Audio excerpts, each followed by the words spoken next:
one of the first, if not the first, case in the Midwest of AIDS was a guy by the name of Ron. And I actually knew him.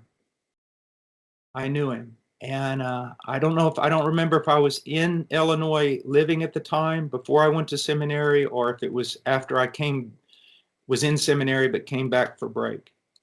Ron was homosexual. Everybody knew it, you know, and it was my goodness in the 80s, early 80s or whatever, or mid 80s.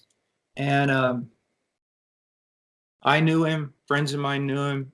He worked at a clothing store. You'd see him in bars, things like that. Well, I came back and found out that he had this terrible disease that people were terrified of, and he was in the hospital in Paducah, Kentucky. And no one would visit him, no one.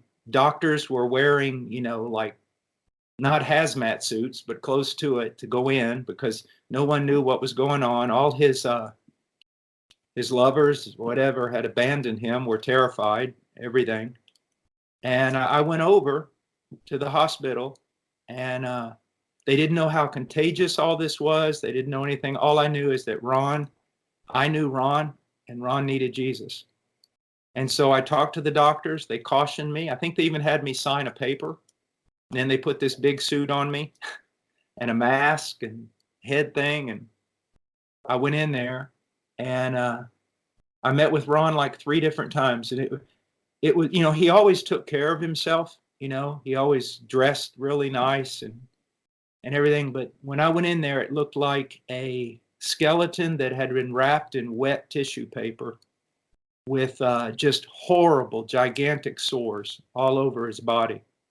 And he couldn't speak, but he could move his finger. And for 3 days, I talked to him about sin, about Christ's death, about God's total and complete forgiveness and restoration. And on the last day, I said, Ron, you know, where are you? You've heard me. You know, I've preached and preached and preached to you.